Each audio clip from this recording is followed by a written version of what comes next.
All right, so I want to talk about how I almost bought a Gucci belt. Like, I still want a Gucci belt, and I probably talk about this on my channel all the time. I really want a Gucci belt, but it costs $450, right? It just don't make sense. Welcome to Fancy Cents, my personal finance and lifestyle channel I created to help everyday people make it make sense. Today we're going to be talking about the difference between needs versus wants. We're going to break down what a need is, what a want is. We're going to talk about how people confuse needs versus wants, which is one of the reasons why we're kind of broken. They're kind of broke too.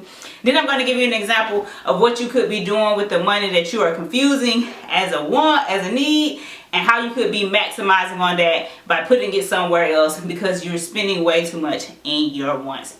Make sure you hit that subscribe button so you can be a part of the Fancy Cents family. Make sure you like as well, because I know you like it, because I mean, you know, who else comes over here and judge like that? Okay, let's get right into it. I really want to harp on this topic a lot because I think it's important that we understand needs versus wants. For me personally, I had to understand and learn that so I can start setting better intentions with my money, so that way I can focus on building wealth and obviously change my generational outlook as well, because wealth building is how you change your generation. So let's get right into the meat of this topic, and that is, what is a need and what is a want? So basically, a need is anything that will severely impact the quality of your life. So I talked about it in my previous video when I went over the 50-30-20 rule, but I'm going to get down in depth into it as well here as well. So if you don't have something, it's going to severely impact your life. Think about it. If you don't have electricity, that's a severe impact on your life. You don't have the medications that you take, that's a severe impact on your life. You don't have water to clean your body, you don't have food, things like that. That is a need. A want is something that without it, it will inconvenience your life, but you still could survive. That's cable, that is, I'm just having a whole brain freeze. Give me a minute. I hate when I do that. Just have these brain farts, they come and go, you know, I'm human. So let's talk about wants. Wants are things that will minorly inconvenience your life, but you will still survive. Things like cable, paying extra on your credit cards, or paying extra on your debt, an extra amount of money on your debt. New clothes, if you're buying an excess of makeup. Things like that are wants. They're not things that if you don't have them, they would actually severely impact your life. So now let's get into how people confuse needs with wants. So this is the example I love to use because I think it's great and I think it's like the best thing ever. So let's get into it. Let's talk about the first thing. We need a phone. I can honestly say that it's 2020. Being able to be in contact with people is very important. I think we all need phones. I can think that most of us would agree that we do need a phone. It's not life or death if we don't have one. However, it's definitely a necessity that makes everything it can dramatically impact our life if we can't get in contact with things like our kids, our spouses. So we need phones. That's a need. A want would be, I want an iPhone. So a person could say, I need an iPhone, so I'm justifying my wants because of this need. You don't need an iPhone, you want an iPhone. So you need a phone, but you get an iPhone. Another example would be, alright, let's talk about a popular one. I did a video on this back too, like buying new cars. We can all agree that we probably need a car. Like, especially I live in Georgia. I don't use public transportation, so I commute, you know, in my car everywhere I go. So I do need a car. I want a luxury car, right? So it's like, okay, I need a car. So by justifying that need, I go get me a luxury car. Alright, so that's another example. And last but certainly not least is what I talked about earlier, is that we all need clothes, right? You know, I like rocking my Sabachi. We all need clothes, but do we need designer clothes? Do we need an excess of clothes? Those are the things. So I need clothes, but I want designer clothes and I want tons of other clothes. So that's just an example of how we confuse needs with wants and how we justify our wants by calling them a need. So That's be mindful. So think about it when you're making your purchases, like, or you planning out your 50-30-20 rule that we went over, or you just budgeting, or you setting intentions with your money. I know we still hate budgeting. Y'all still hate that word, but it's okay. No judgment here. But when you're setting intentions with your money, just think about those things and say, okay, is this truly a need or is it a want? And can I figure out a way to make it make sense? All right. And you know I love examples because, you know, here we are in, you know, 2020, and the best way to break it down to you is to show you the numbers of how you can change your life. All right. So now let's break down how we confuse needs with wants by looking at some numbers. So let's say we have two different people. We have somebody I'm going to call a conservative spender, and we're going to have, well, we won't even name them conservative. We're going to say we have spender 1 and we got spender 2. You know, person 1, person 2. Person 1, like we mentioned earlier, everybody needs an iPhone. Person 1 decides, okay, I'm going to get not an iPhone. We all need phones. I'm going to get a phone that I can just pay outright. Maybe an iPhone, maybe another phone, but they decide I don't want to do a payment plan. I'm just going to pay it outright. Okay? They pay it outright. Spender 2 decides, okay, I'm going to get me, you know, the newest phone, and I'm going to pay $46 a month. Like, the newest iPhone is definitely like $46 a month. I think it's the Pro Max plus Max, you know, $46 a month. All right. Spender, okay, let's go into the next category. Spender 1 decides, okay, I'm not going to get a new car, or I'm going to save up and buy my car outright. I don't want a car payment. I don't have a car payment. They don't have a car payment.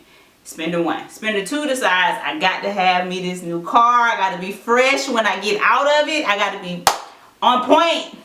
And they get a car with a $520 payment. All right. So, and this, it could be a luxury car. I know some of you all out here are driving cars with $600 payments. And let me say this. I'm judging you, especially if you driving a car with a $600 payment and you stay at home with your mom. But you know what? I'm not even gonna go there. I'm not. That is a topic for another day. Okay, let's go back. All right. So let's say spender 3. Let's say category 3 we talked about. Spender 1 decides I need a new belt. They both need new belts. You know. They may work in corporate, gotta wear a belt. Spender 1 decides, okay, I'm just gonna go buy me a little $50 belt from, you know, a local department store or online. And spender 2 decides I gotta go all out and get me this new designer belt. We know everybody want a Gucci belt. And the Gucci, you know, and designer belts, you know, range from anywhere between $400 and $50, $1,000. But spender 2, you know, decides on a clean $450 Gucci belt. I just checked it. All right. So, we're going to assume that both of these people have the same income. And I'm going to tell you that with that assumption, they're not rich, okay? They have the same income. So, we're only looking at 3 categories of their spending just to simplify the example. So, when we add up what each person spent each month, the spender 1 only spent about $50 a month. And spender 2 spent about over $1,000 a month, okay? They spent over $1,000 a month on cell phone payment, car payment, buying a Gucci belt. Now this is just 1 month. Obviously it could fluctuate different months, but we're just going to use this as an example. Now, let's just say, so let's look at the difference. Spender 2 spent almost $1,000 more than spender 1. Now if you multiply that by 12 months, if both of these people had the same spending habits for over 12 months, then you're missing out on about $12,000, almost $12,000 over the course of, should I got that right? Yeah, almost $12,000 over the course of a 12-month period. So let's talk about how each person let's talk about who really wins in this situation. Now, like I said before, they both have the same income, and neither one of them are rich, and we're only looking at 3 of their spending categories. But person 1, spender 1, has an extra $966 that they can invest. They can build an emergency fund. They can pay down debt, okay? All of those things. And if we just look at investing, and they did that for the course of a couple years, financially they're going to be way ahead than spender 2, because they make the same amount of money, but spender 2 is spending a lot more of their excess income on things that are not adding money to their bank account. It's just taking money out of their bank account. Okay, so that is the difference of how we confuse needs with wants.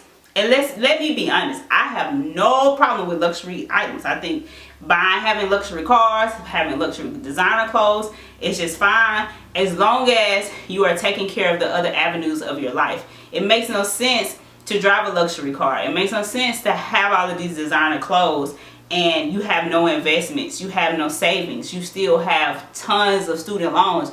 Those things make no sense, because when we reach that age later in life, we're going to be at a disadvantage if we're comparing ourselves to the person who decides, I'm not going to do that. Okay? And the biggest thing that I want to stress on is that not being intentional with our money and justifying our needs as wants is what's impeding us from building wealth.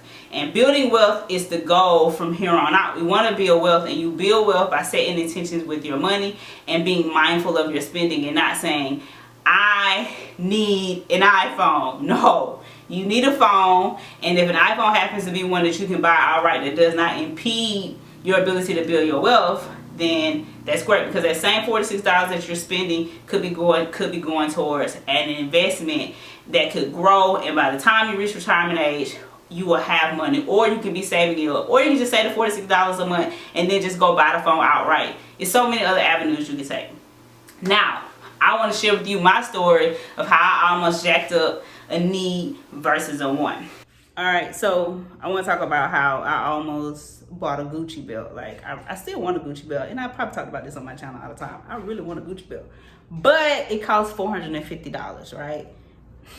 It just don't make sense. So I had to settle for me a little regular belt from Express, because that's fine. Now, at the time, I did have some extra money where I was gonna buy me a Gucci belt, and I also wanted to get me a workout bike. So I was like, okay, well, what brings more value, right? The Gucci belt, I can only wear that once, a few times, and I got to get a bigger size because I got that little food part that just doesn't want to go away. So I was like, well, I could buy a Gucci belt, or I could buy a bike. So I went and started looking at bikes, stationary bikes, because I want a stationary bike because I spend a lot of time at home. As you know, I'm a college student. I got a lot of stuff going on, let's just say that.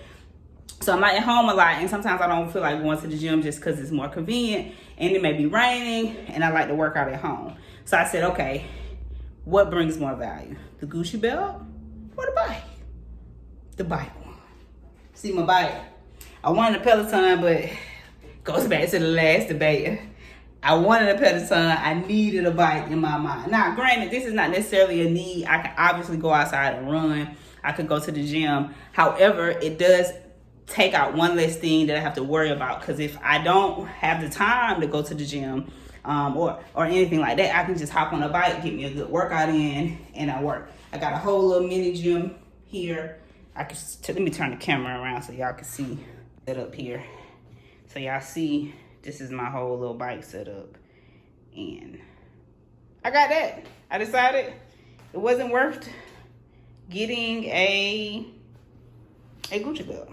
So, but yeah, so I got this. I got me a bike, and I didn't get a Gucci belt, and I also got me some Sabachi, because I like the way it look, and one day I'm gonna be in that store.